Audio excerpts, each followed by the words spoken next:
June 2వ తేదీన రాష్ట్ర వ్యాప్తంగా పట్టణాల్లో 2 సెంట్లు, గ్రామాల్లో 3 సెంట్లు ఇంటి స్థలం ఇచ్చి ఇల్లు కట్టుకోవడానికి 5 లక్షల రూపాయలు ఇవ్వాలని డిమాండ్ చేస్తూ సిపిఐ ఆధ్వర్యంలో గుంటూరు జిల్లా వ్యాప్తంగా స్థానిక ఎంఆర్ఓ ఆఫీసుల వద్ద ధర్నా కార్యక్రమాలను నిర్వహిస్తున్నామని తెలిపారు.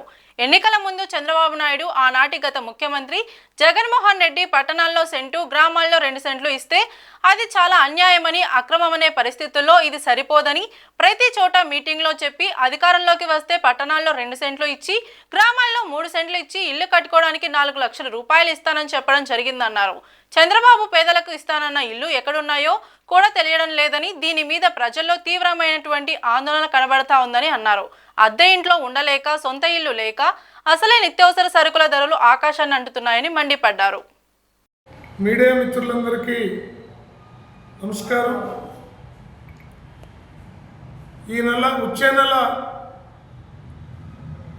జూన్ 2వ తేదీన రాష్ట్ర వ్యాప్తంగా పట్టణాల్లో 2 సెంట్లు, గ్రామాల్లో 3 సెంట్లు ఇచ్చి ఇల్లు కట్టుకోవడానికి 5 లక్షల రూపాయలు ఇవ్వాలని డిమాండ్ చేస్తూ సిపిఐ ఆధ్వర్యంలో రాష్ట్ర వ్యాప్తంగా, మన దగ్గర గుంటూరు జిల్లా వ్యాప్తంగా స్థానిక ఎంఆర్ఓ ఆఫీసుల వద్ద ధర్నా కార్యక్రమాల్ని నిర్వహిస్తూ ఉన్నాం. ఎన్నికల ముందు చంద్రబాబు నాయుడు గారు ఆనాటి గత ముఖ్యమంత్రి జగన్మోహన్ రెడ్డి పట్టణాల్లో సెంటు, గ్రామాల్లో 3 సెంట్లు ఇస్తే ఇది చాలా అన్యాయం, అక్రమం, ఎట్టి పరిస్థితుల్లోనూ ఇది సరిపోదని ప్రతి చోట మీటింగుల్లో చెప్పి, తాను అధికారంలోకి వస్తే పట్టణాల్లో 2 సెంట్లు ఇచ్చి, గ్రామాల్లో 3 సెంట్లు ఇచ్చి ఇల్లు కట్టుకోవడానికి 4 లక్షల రూపాయలు ఇస్తానని చెప్పడం అనేది జరిగింది. కానీ ఆచరణలో ఇప్పటి వరకు నిరుపేదలకు ఇస్తానన్న ఇళ్ల స్థలాల గురించి, ఫలానా చోట మేము స్థలాల్ని చూసాం అనేటటువంటి మాట కూడా ప్రభుత్వం వైపు నుంచి రావట్లేదు. దీని మీద ప్రజల్లో తీవ్రమైనటువంటి ఆందోళన కనపడుతూ ఉంది. అద్దెంట్లో ఉండలేక, సొంత ఇల్లు లేక, అసలుకే పెరుగుతున్నటువంటి ధరలు ఆకాశాన్ని అంటుతున్నటువంటి ఈ దశలో, కరెంటు ఛార్జీలు విపరీతంగా పెరుగుతున్న ఈ దశలో సొంత గూటి కోసం ప్రయత్నాలు చేసి ఇప్పటికే అన్ని చోట్ల రాష్ట్రంలో అర్జీల్ని పెట్టుకోవడం అనేది జరిగింది. కానీ ప్రభుత్వం వైపు నుంచి ఇప్పటివరకు సానుకూల స్పందన రాని కారణంగా ఉద్యమాన్ని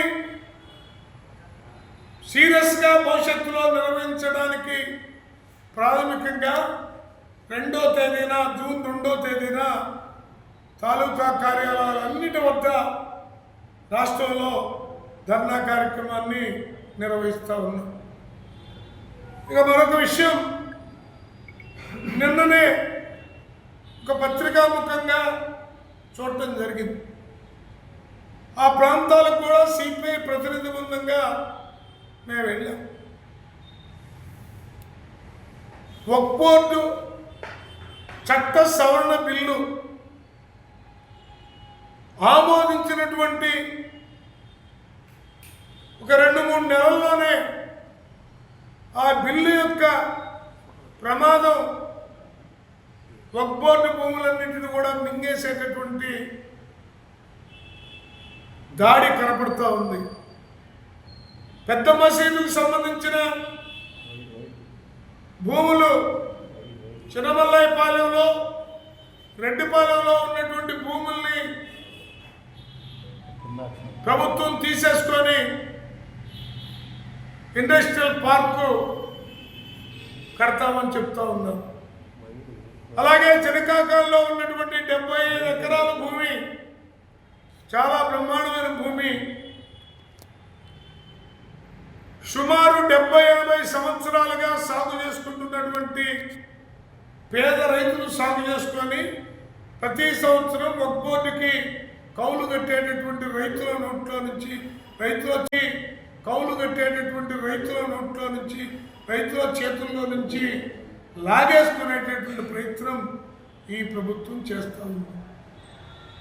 ఒక బోర్డుకు సంబంధించినటువంటి భూముల్ని వాళ్ళకి తరతరాలుగా ఆ బోర్డులో కింద ఉన్నటువంటి భూములన్నీ ఆ ముస్లిం సమాజానికి, ముస్లిం సమాజ అభ్యున్నతికి కేటాయించినటువంటి భూముల్ని ఇవాళ తెలుగుదేశం ప్రభుత్వం రాగానే ఎన్డీఏ ప్రభుత్వం కేంద్రంలో, రాష్ట్రంలో ఎక్కడెక్కడ ముస్లింస్కి సంబంధించినటువంటి బోర్డు భూములు ఉన్నాయో అవన్నీ కబ్జా చేయటంలో భాగంగా చిత్ర విచిత్రమైన పేర్లని పెట్టి ఇప్పటికే మన తెలుగుదేశం పార్టీ నాయకులు అనేక మంది ఆ భూముల చుట్టూ చక్కర్లు కొడతా ఉన్నారు.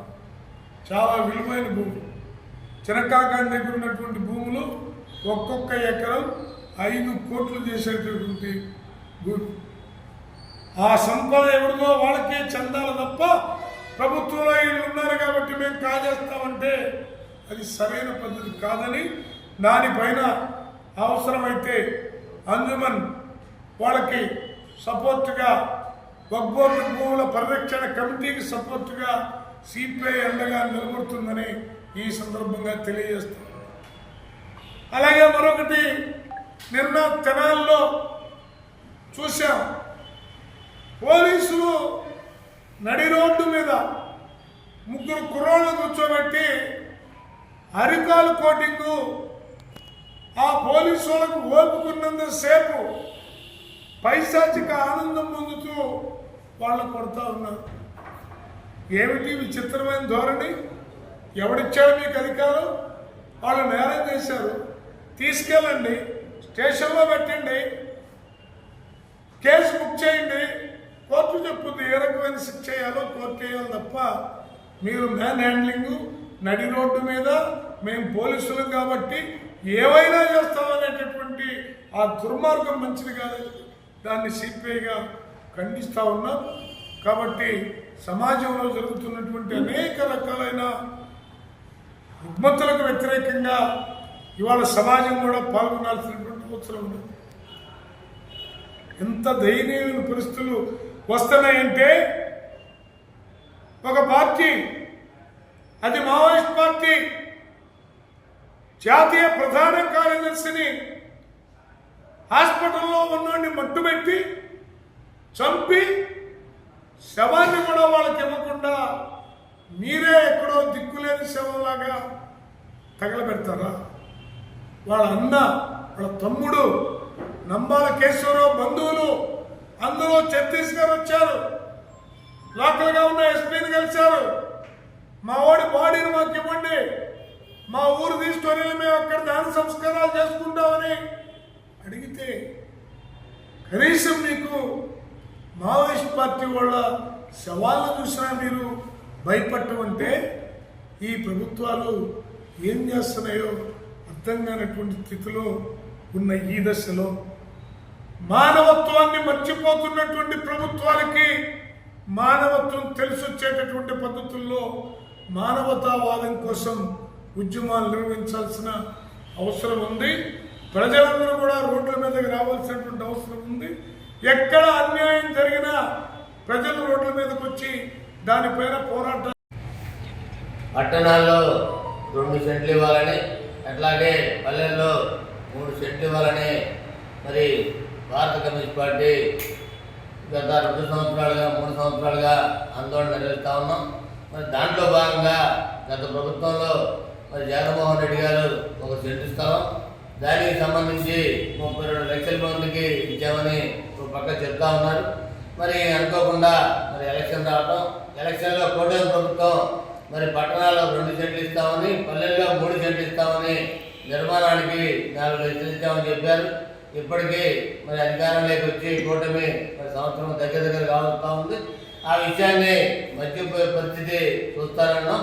ఇప్పటికీ గుంటూరు నగరంలో దాదాపు అన్ని డివిజన్లో కూడా సగానికి పైన డివిజన్లో మరి అర్హులందరూ కూడా ఇళ్ల కోసం అప్లికేషన్ పెట్టుకోవడం జరిగింది.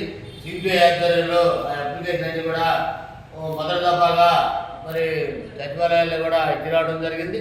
ఈ నగరంలో మన సిపిఐ రాష్ట్ర కార్యదర్శి రామకృష్ణ గారు, సహాయ కార్యదర్శి ముప్పాళ్ళ నాయక్ గారు, జిల్లా కార్యదర్శి అజిత్ కుమార్ గారు కూడా శారదా కాలనీలో మరి గొప్పగా ప్రారంభించి ఈ నగరంలో దాదాపు 15,000 వరకు కూడా మరి పేదలంతా కూడా అప్లికేషన్ పెట్టుకొని ఉన్నారు. వాళ్ళందరూ కూడా అర్హులుగా చేయాలని సిపిఐగా కోరుతా ఉన్నాం. అట్లాగే మరి సచివాలయాలే కాకుండా మరి ఎంఆర్ఓ ఆఫీసులో ఇవ్వడం జరిగింది. నగరపాలక సంస్థ కమిషనర్ గారికి కూడా మరి కొన్ని కాపీలు కూడా వాళ్ళు ఏదైతే పెట్టుకున్నారో అప్లికేషన్ కూడా వారి దృష్టికి తీసుకెళ్ళాం. వీళ్ళందరూ కూడా మరి ఎంక్వైరీ చేసి అర్హులుగా చేయాలని కోరుతూ రేపు 2వ తారీఖున శంకర సెంటర్లో ఎంఆర్ఓ ఆఫీస్ దగ్గర మరి తహసీల్ గారి కార్యాలయం దగ్గర ధర్నా కార్యక్రమం నిర్వహిస్తూ ఉన్నాం. ఎవరైతే అప్లికేషన్ పెట్టుకున్నారో వాళ్ళందరూ కూడా వచ్చి మరి ఉదయం 10ంటికి మరి 2వ తారీఖున కార్యక్రమంలో పాల్గొని వాళ్ళు ఎవరైతే సొంత ఇంటి కళ నెరవేరుతున్న దాంట్లో వాళ్ళందరూ కూడా భాగస్వాములు కావాలని, అట్లాగే మరి ప్రభుత్వం ఇప్పటికైనా మరి ఆలోచన మానుకొని మీరు చెప్పిన హామీని ఇవాళ 4 లక్షలు నిర్మాణానికి అంటా ఉన్నారు. 2 సంవత్సరాల నుంచి మరి మీరు చెప్పిన మాటకి ఇవాళ మరి అన్నీ కూడా ఇసుక అట్లాగే కంకర గ్రావెలు ఇనుము అన్నీ కూడా రేట్లు పెరిగినాయి కాబట్టి 4 లక్షల బదులు 5 లక్షలు ఇవ్వాలని సిపిఐగా కోరుతా ఉన్నాం. త్వరితగతిన లబ్ధిదారులు అందరూ కూడా న్యాయం చేసే పద్ధతిలో మీ కార్యక్రమం రూపొందించాలని, మీరు ఇచ్చిన హామీని నిలబెట్టుకోవాలని జరుగుతున్న ఈ ధర్నాలో మన నగరంలోని ప్రజలంతా కూడా సహకరించి పాల్గొని విజయవంతం చేయాలని కోసం గత కొన్ని సంవత్సరాల నుంచి సుదీర్ఘ పోరాటం విశాఖపట్నం స్టీల్ ప్లాంట్ పరిరక్షణ కమిటీ ఆధ్వర్యంలో పోరాటం జరుగుతూ ఉంది. ఈ ప్రభుత్వం ఎలక్షన్స్కి ముందు ఎలక్షన్ హామీలో భాగంగా మేము అధికారంలోకి వస్తే తప్పనిసరిగా విశాఖ స్టీల్ ప్లాంట్ని కాపాడుతాం, పరిరక్షణ చేస్తాం, ప్రైవేటీకరణ చేయమని చెప్పేసి హామీ ఇచ్చిన మేరకు మొన్న ఎలక్షన్స్లో విశాఖపట్నంలో లక్షలాది మెజార్టీతోటి కోటి ప్రభుత్వం గెలిపించారు. గెలిచిన తర్వాత కేంద్ర ఉక్కు గనుల సహాయ మంత్రి కుమారస్వామి గారు వచ్చి పరిరక్షిస్తాను చూసి అవన్నీ సుమారు 1,140 కోట్ల రూపాయలు కేటాయించారు నిధులు. ఆ దెబ్బతోటి రాష్ట్రం మొత్తం కూడా పాలాభిషేకాలు చేసి పరిరక్షిస్తాము, ప్రైవేటీకరణ కాదు, విశాఖ స్టీల్ ప్లాంట్ కాపాడుతామని చెప్పేసి గొప్పలుగా చెప్పి తెల్లారి 24 గంటలు కాకముందే కేంద్ర ఉక్కు గనుల శాఖ మంత్రి ప్రైవేటీకరణ గురించి ఎక్కడ ప్రస్తావన చేయకుండా ఏదైతే కుమారస్వామి గారు 40 రోజులు ప్రధానమంత్రి గారి చేత హామీ ఇప్పించి ప్రకటన చేపిస్తాను కుమారస్వామి గారు అడ్రస్ లేకుండా పోయారు. కానీ విశాఖ స్టీల్ ప్లాంట్ కోసం 1,230 కోట్ల రూపాయలు విఆర్ఎస్ కింద కేటాయించి మళ్ళీ ఇవాళ గత నెలలో 2,000 మంది కాంట్రాక్ట్ కార్మికులు తీసేశారు. ఇంకో 2,400 మంది కాంట్రాక్ట్ కార్మికులు తీసేయడానికి సిద్ధంగా ఉన్నారు. ఆ పూర్వ రంగంలో మన 20వ తారీఖు నుండి కాంట్రాక్ట్ కార్మికులు రోడ్డు మీదకి వచ్చి నిరాదీక్ష చేస్తూ ఉన్నారు. దానికోసం ఇవాళ రాష్ట్ర వ్యాప్తంగా కాంట్రాక్ట్ కార్మికులందరినీ పనిలోకి తీసుకోవాలి, ప్రైవేటీకరణ ఆపాలి, పరిరక్షణ కమిటీ ఆధ్వర్యంలో విశాఖ స్టీల్ ప్లాంట్ కాపాడాలని చెప్పేసి పోరాటం చేస్తున్నారు. ఆ పోరాటానికి రాష్ట్ర వ్యాప్తంగా భవిష్యత్తులో ఏ పిలుపులు ఇచ్చినా కూడా ఏఐటీసీగా పిలుపులు సిద్ధంగా ఉండి పోరాటానికి సిద్ధమవుతామని చెప్పేసి మీ ద్వారా మనం చేస్తాం.